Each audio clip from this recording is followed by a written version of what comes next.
Hello అందరికీ welcome back to Anu KR vlogs. నేను మీ అనురాధ. ఈ రోజటి రెసిపీ వచ్చేసి మనం పచ్చి కొబ్బరితో చేసుకునే మసాలా బందోసా రెసిపీని చూపించబోతున్నాను. చాలా టేస్టీగా ఉంటుంది, చూస్తుంటేనే అర్థమైపోయి ఉంటుంది మీకు. మంచి మసాలాతో చేసుకోవచ్చు, హెల్తీ రెసిపీ కూడా. ముందుగా ఒక గిన్నెని స్టవ్ పైకి పెట్టేసుకొని ఒక స్పూన్ మాత్రమే ఆయిల్ని యాడ్ చేసుకోవాలి. 1/2 టేబుల్ స్పూన్ వరకు జీలకర్ర, 2 పచ్చిమిర్చి తరుగు, ఒక చిన్న సైజ్ ఉల్లిపాయ తరుగుని కూడా యాడ్ చేసుకోవాలి. 1 కప్పు వరకు క్యాప్సికమ్ ముక్కలు, మనం తురుముకొని తీసుకున్న క్యారెట్ తురుము, పచ్చి కొబ్బరిని కూడా ఒక 2 టేబుల్ స్పూన్స్ వరకు యాడ్ చేసుకోండి. కొత్తిమీరని కూడా తరుక్కొని తీసుకొని ముందుగా వీటన్నిటిని కలుపుకోవాలి. ఇవి కొంచెం ఫ్రై అయిపోయిన తర్వాత మనం ముందుగా ఉడికించి పెట్టుకొని స్మాష్ చేసుకున్న ఆలుగడ్డ తురుముని యాడ్ చేసుకోవాలి.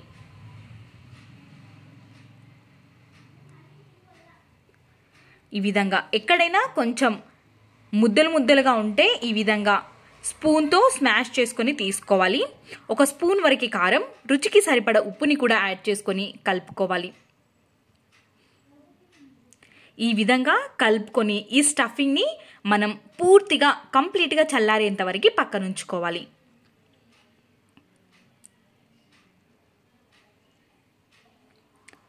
ఇప్పుడు ఒక గిన్నెని తీసుకొని అందులోకి 1 కప్పు వరకు జొన్న పిండిని తీసుకుంటున్నాను. 2 టేబుల్ స్పూన్స్ వరకు గోధుమ పిండిని తీసుకోవాలి. కొంచెం కరకరలాడుతూ రావడం కోసం ఒక 3 స్పూన్ల వరకు బియ్యం పిండిని కూడా తీసుకుంటున్నాను.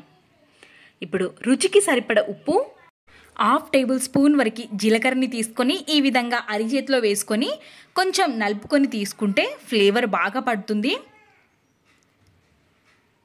వేసేసి ఇప్పుడు మనం ఒక విస్కర్తో మొత్తం పిండినంతటిని కలుపుకోవాలి. ఈ విధంగా మనం ముందుగానే కలుపుకోవడం వల్ల ముద్దలుగా ఉండకుండా ఉంటుంది. ఈ పిండిలోకి మనం వేడి వాటర్ని తీసుకొని కలుపుకోవాలి. వేడి వాటర్ వేయడం వల్ల మనకి జిగురుదనం అనేది ఏర్పడుతుంది. కాబట్టి మనకి ఎంతైతే వాటర్ పడుతుందో అంత వాటర్ని మాత్రమే వేసుకొని పిండిని కలుపుకోవాలి. పిండి కన్సిస్టెన్సీ అనేది ఈ విధంగా ఉండాలి. ఎంత సాఫ్ట్గా ఉందో పిండి చూసారా? ఇంత సాఫ్ట్గా ఉండాలి పిండి అనేది. ఇప్పుడు ఈ పిండిని పక్కన ఉంచేసుకోవాలి.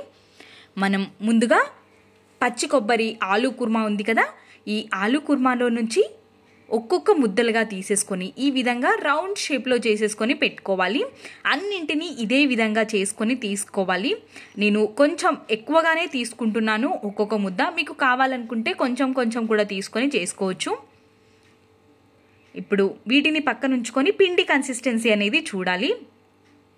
ఇప్పుడు ఒక 1/2 టేబుల్ స్పూన్ వరకు పసుపుని, 1/2 టేబుల్ స్పూన్ వరకు వంట సోడాని వేసుకొని ఒక 1/2 చెక్క నిమ్మరసాన్ని పిండుకోవాలి.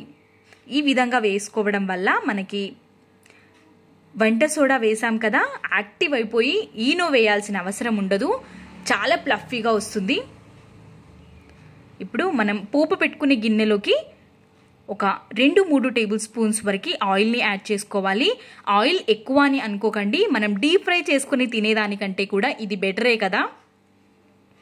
ఈ విధంగా మొత్తం స్ప్రెడ్ చేసుకొని క్యారెట్ తురుముని ముందుగా యాడ్ చేసుకొని కొన్ని నువ్వుల్ని కూడా వేసుకొని మనం కలిపి పెట్టుకున్న పిండిని ఒక 2 గరిటెల వరకు స్ప్రెడ్ చేసుకోవాలి. ఇప్పుడు మనం ముందుగా ఆలు కుర్మాని ముద్దలుగా చేసి పెట్టుకున్నాం కదా, ఆ ముద్దని పెట్టేసుకొని ఇంకొక స్పూన్ పిండిని వేసి కవర్ చేసుకోవాలి. పైనుంచి కూడా మనం క్యారెట్ తురుముని అదేవిధంగా కొన్ని నువ్వుల్ని కూడా యాడ్ చేసుకోవడం వల్ల చూడడానికి తినడానికి రుచి కూడా చాలా బాగుంటుంది. కాబట్టి మనం పైన కూడా ఈ విధంగా వేసుకొని ఒక మూతని కవర్ చేసుకొని లో ఫ్లేమ్లో పెట్టుకొని ఉడికించుకోవాలి. ఖచ్చితంగా లో ఫ్లేమ్ టు మీడియం ఫ్లేమ్లోనే ఉండాలి స్టవ్ అనేది.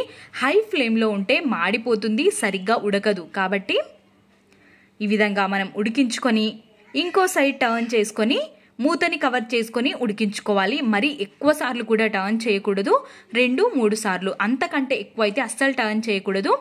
మనం లో ఫ్లేమ్లో పెట్టుకొని కాల్చుకుంటే కొంచెం టైం ఎక్కువగా పడుతుంది, కానీ పర్ఫెక్ట్గా ఉడుకుతుంది.